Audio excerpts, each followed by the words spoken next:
Il s'agit bien d'un devoir républicain. En tant que ministre, je suis redevable au peuple congolais et le peuple congolais est représenté par ses représentants légitimes que sont les députés nationaux. N'oubliez pas que je suis moi-même ministre mais de souche de l'Assemblée nationale, donc un ancien député national. Je devrais donc respecter cette pratique démocratique. La question est issue de la préoccupation du peuple, relayée par l'honorable Célestin Ngelemba, concernant la turbulence que nous connaissons ce jour-ci en ce qui concerne la desserte dans le trafic, dans le transport aérien.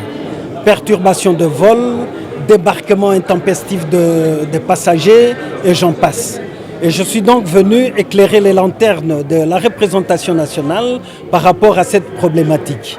Il y a la loi de l'offre et de la demande, la décision audacieuse qu'avait prise le gouvernement sous la houlette du président de la République, chef de l'État, j'ai cité ici son Excellence Félix-Antoine Tshisekedi Tshilombo, de rabattre le tarif de billets d'avion a été salutaire et salué par le peuple congolais. Car en effet, rappelez-vous que des billets en vol domestique dans ce pays dépassaient même certains billets, tarifs de billets à l'extérieur du pays.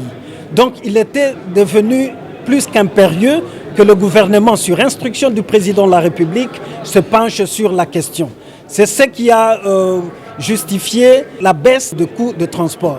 Mais du coup, cela a eu une incidence positive en ce qui concerne la demande. En ce qui concerne la demande du peuple congolais pour voyager par avion. Donc la demande s'est accrue de manière exponentielle pendant que l'offre en aéronef opérationnel était de rester dérisoire. Il y a ce déséquilibre qui a causé ce désagrément. Aussi, notre compagnie nationale Congo Airways, qui se trouvait en relation de partenariat de leasing avec Kenya Airways, a vu son accord de leasing, donc de location des avions, rompu à cause des difficultés d'exploitation qui laminent notre compagnie nationale. Voilà ce qui est vraiment à la base de désagréments que le peuple congolais est en train de déplorer dans ce domaine.